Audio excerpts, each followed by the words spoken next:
let's go ahead and talk about 1.2 linear inequalities. So in 1.1, our previous section, we talked about linear equations where I had one quantity equal to another quantity. Well, what if I don't necessarily always have equality, but I still have some type of relationship? You might actually be familiar with a couple of these symbols that we're going to be looking at.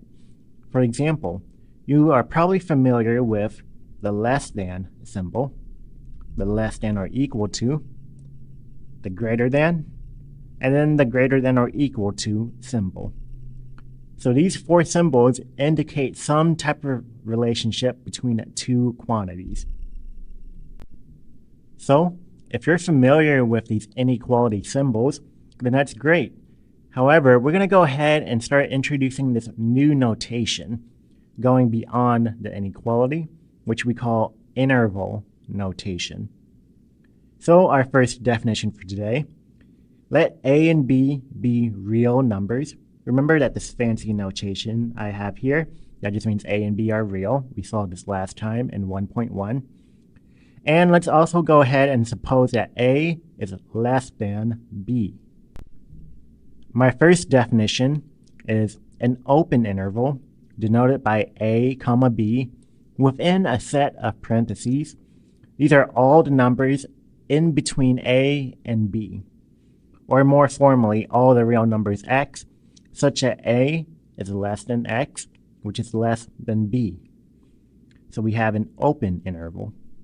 One thing I want to know about this open interval is that I'm saying that I don't want to include A and I don't want to include B. I only want the numbers in between them. For my second definition, I have a closed interval denoted by A, B, but now I have square brackets around my two expressions. These are all my real numbers in between A and B again, but I could be equal to A, or I could be equal to B as well.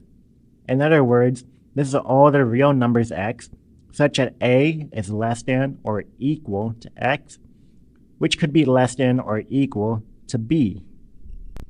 So we have our definition of a closed interval. My third definition is a half-open or half-closed interval.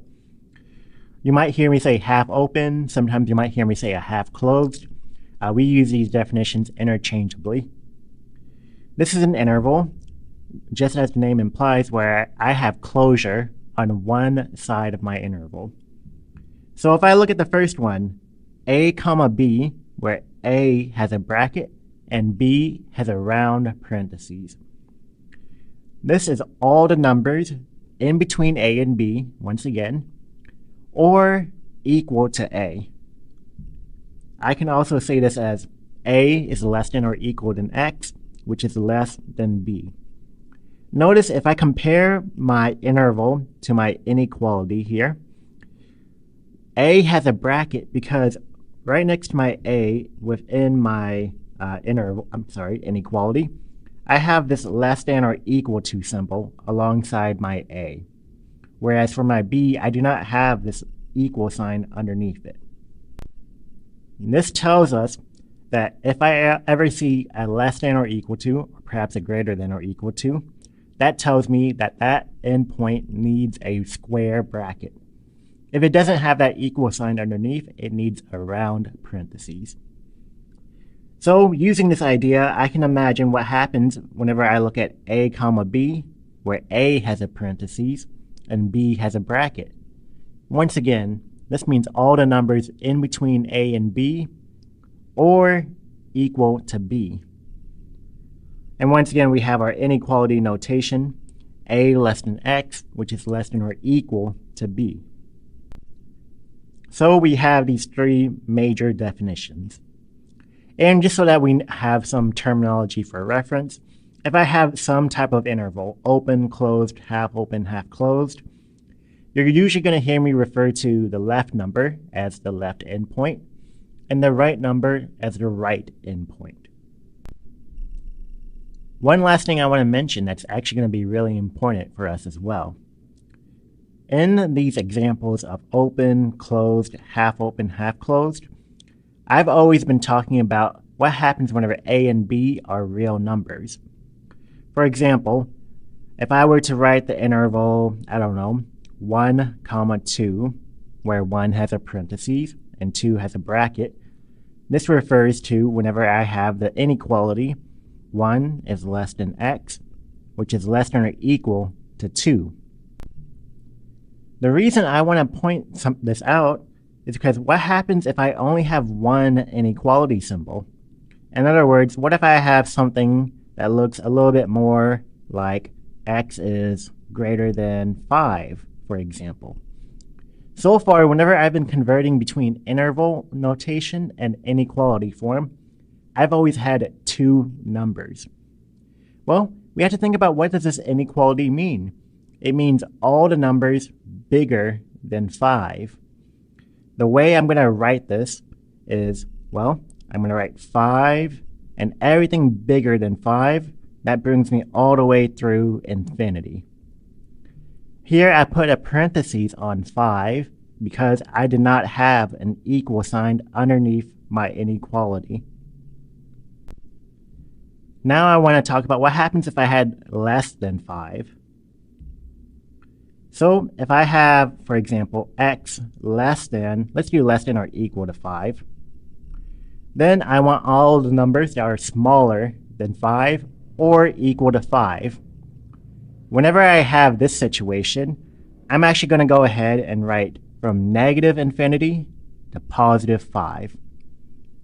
If I look at this inequality, I have less than or equal to. This tells me I need a bracket on my 5. And I'm going to draw something that may look different than what you're expecting. I'm going to go ahead and actually put a parentheses on my negative infinity. One thing I'm going to note here is never put a bracket on infinity or negative infinity. No matter what my inequality symbol is, infinity should always get a parentheses. All right, so now we know how to deal with situations where I have two inequalities or just a single inequality. Now that we know how to write in interval notation, one other important skill that we're going to talk about is, how do I graph these inequalities? So if I go ahead and scroll down a bit, in the notes I have this table here. In the first, technically second row, I have an open interval, which is written as a is less than x, which is less than b, which again, I know that this in interval notation means a comma b with parentheses. I don't have any equality here. Well, if I have this situation and I want to graph my inequality, what I'm going to do is, it's going to look like I almost just copy my interval notation onto the number line. So if I have a comma b with parentheses, we can see here, I have a and b on my number line, and both of them have parentheses. And then I just fill in the space in between. This is how we graph an inequality. Going on to the next row, I have a closed interval, meaning I have equality on the left and the right, indicated by the brackets. And once again, it's going to look like I just copied down my interval onto the number line. In this case, if I have the bracket a to b, then I have a bracket on a bracket on b, and once again I fill in the space in between. And as you can probably guess by now, the same situation would happen if I have a half open interval. In other words, what if I have a bracket on one side and a parentheses on the other? We just match our interval, and it looks like we're just placing it onto the number line. The one that I want to actually talk about more so is, again, what happens if I have a single inequality? These first three situations are whenever I have two inequalities. In other words, a compound inequality. What does the graph look like whenever I have a single inequality? That's what I have for these two last rows. So if I look at the second to last row, I have the inequality x is greater than a, which corresponds to the interval a comma infinity, both with parentheses. Again, a gets a parentheses because I do not have greater than or equal to, and infinity gets a parentheses because no matter what, infinity will get a parentheses. This one's a little bit different, but we can follow almost the same pattern. What I'm going to do is I place a on my interval, and I put a parentheses with my a. And then since I'm going to all the numbers bigger than a, I'm going to go ahead and shade all the way through infinity. And for infinity, I'm going to go ahead and put an arrow at the end of that. The reason that we're not actually putting a parentheses on infinity is that, remember, infinity is not really a number. It's an expression for us to say it keeps on growing large in that direction. So again, just like for this open interval, you can imagine the same thing will happen whenever I look at x is less than b, and for my other intervals on the last row. So make sure you take a look at this table and see, where do I put my brackets? Where do I put my parentheses? And how do I shade my graph? So now that we're familiar with interval notation and graphing, let's go ahead and do a couple of examples. Example 1. Write each inequality in interval notation, and then I want you to graph the inequality. For part A, I have 3 is less than x, which is less than or equal than 4. If I want to write this in interval notation, again, if I have 2 inequality symbols, a left side and a right side, then I'm just going to go ahead and write those numbers down. In this case, I'm going to write 3, 4. Now my job is to figure out which side gets a bracket or a parentheses. Well, if I look at this, on the left side, I have 3 is less than x. There's no equal sign on that left end. Hence, 3 gets a parentheses. On the other hand, 4 should get a bracket because I have x is less than or equal to 4. And now I have interval notation. Now all that's left for me is to graph this interval, or graph this inequality. So I'm going to follow the same pattern. I'm just going to go ahead and copy down whatever numbers are in my interval. In this case, I have 3 and I have 4. 3 had a parentheses and 4 had a bracket. And now I go ahead and shade in between. I've gone ahead and graphed my inequality. Now that we're familiar with how to work with a compound inequality, something that has 2 parts, let's look at part B. X is less than -3. Well, if I look at this one, remember, I'm asking, give me all the x's that are smaller than -3, or in other words, all the numbers to the left of -3. That tells me that I should be working with -infinity to -3. And in particular, again, infinities always get a parentheses, and -3 will also get a parentheses because it's just a less than symbol. So I have my interval notation. Now let's go ahead and graph it. If I follow the same style as my table, I'm going to go ahead and put -3 on my number line. I'm going to put a parentheses with -3. And then I'm shading all the way to -infinity. Remember, whenever I graph -infinity or positive infinity, I don't actually put a parentheses on my -infinity. I just put it as an arrow. So we have our graph of x is less than -3, or in other words, the interval -infinity to -3, giving us our final graph and interval for part B. Now we're going to finish up example 1 with part C. We'll go through this one really quickly. I have x is greater than or equal than -4. So if I look at this one, I want all the numbers bigger than -4. Or if you imagine a number line, all the numbers to the right of -4. This tells me that I should be working with the interval -4 to infinity. And once again, infinity gets a parentheses no matter what. There's no question about that. And -4 in this example will get a bracket because we have x is greater than or equal to -4. So I have my interval notation. And now I can go ahead and graph this. Again, it's going to look like I just copy my interval onto my number line. So here I have -4 with a bracket. And then I shade all the way through infinity and put an arrow on my infinity, giving me the graph of my inequality, x is greater than or equal to -4. Thus, we are done with example 1. Now that we know what interval notation is and how to graph an interval, let's go ahead and start talking about how do I solve an inequality. Before we start solving, let's go ahead and review some properties of inequalities. The first property I want to mention is the non-negative property. If I take any real number and I square it, I should always get a number that is either positive or 0. My second property I call the addition property.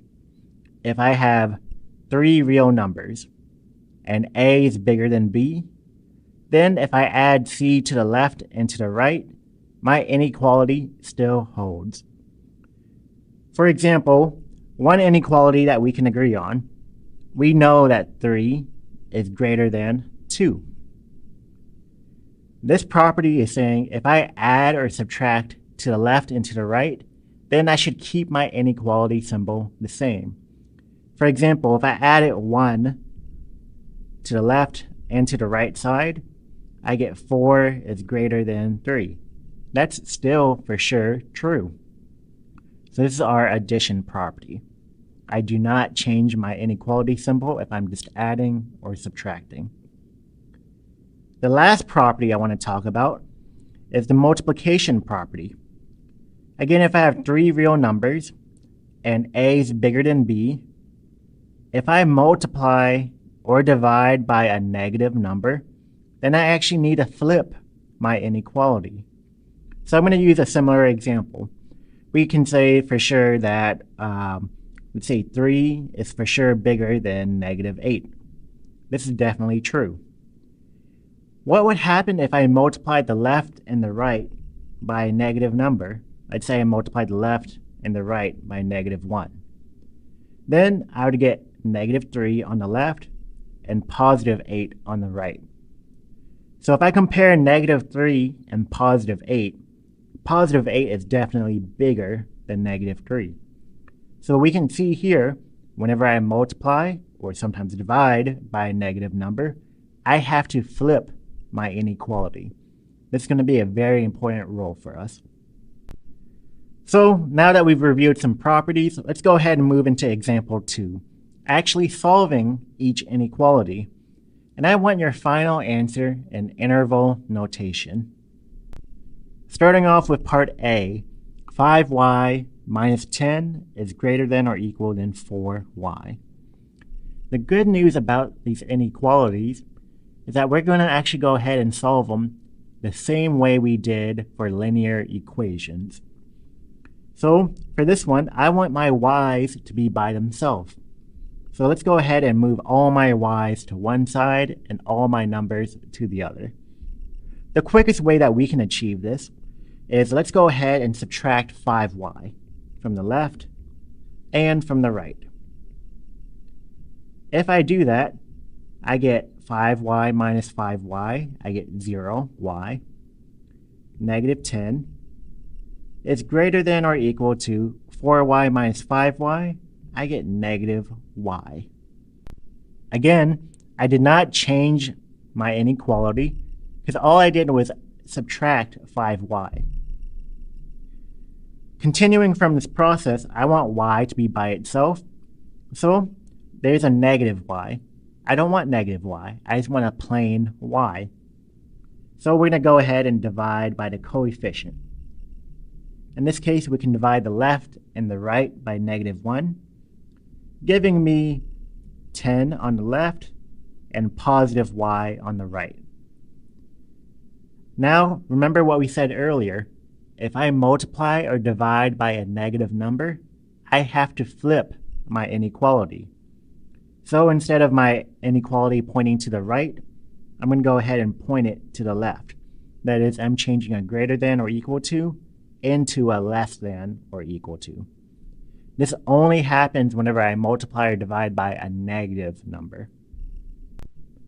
All right, so before I change this to interval notation, one thing I'm going to do is, again, we're used to seeing y on the left.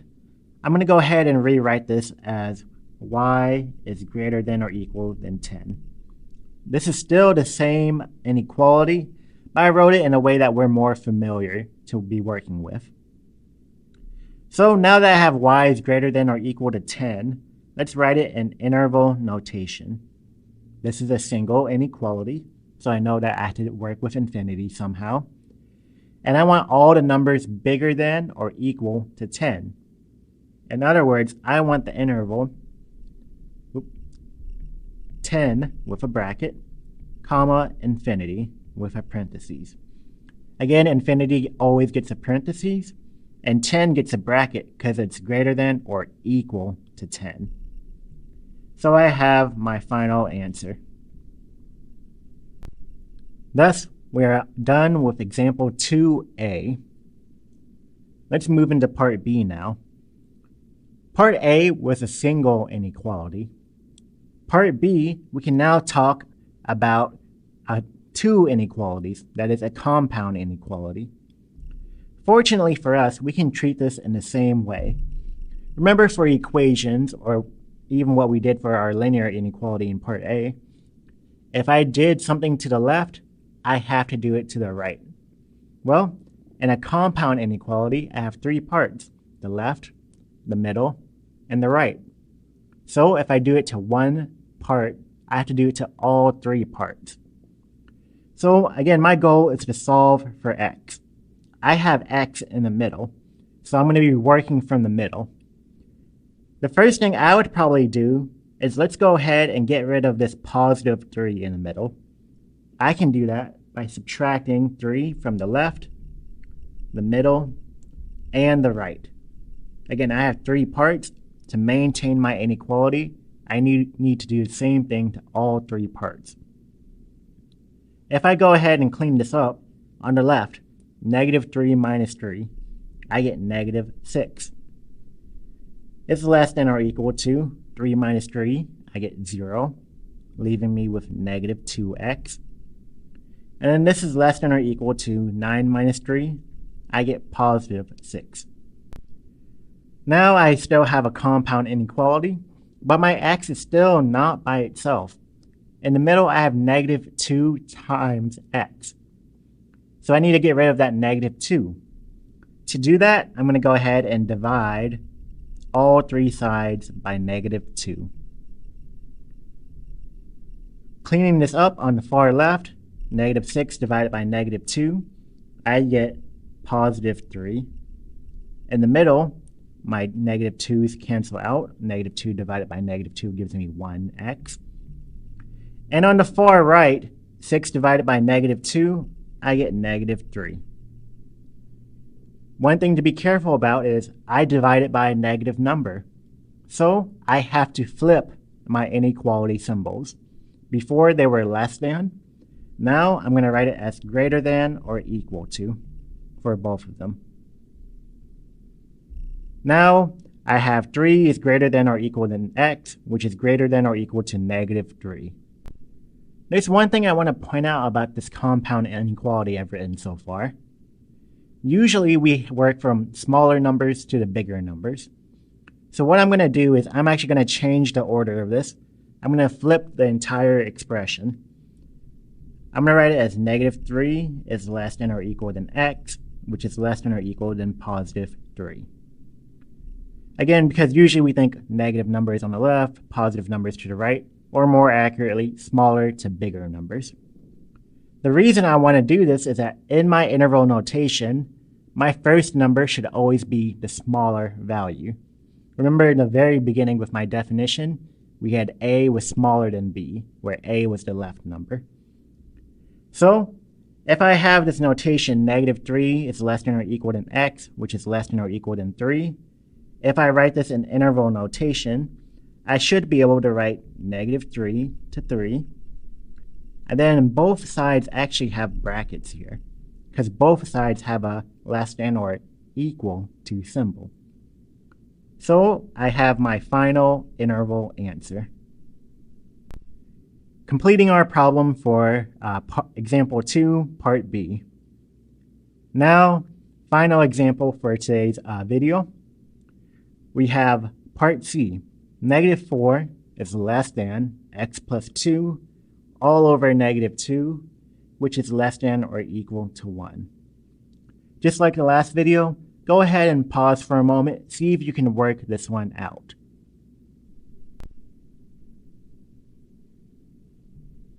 Now let's go ahead and work it out together. So again, I want to get x by itself. I see that there's an x in the middle, so I'm working from the middle.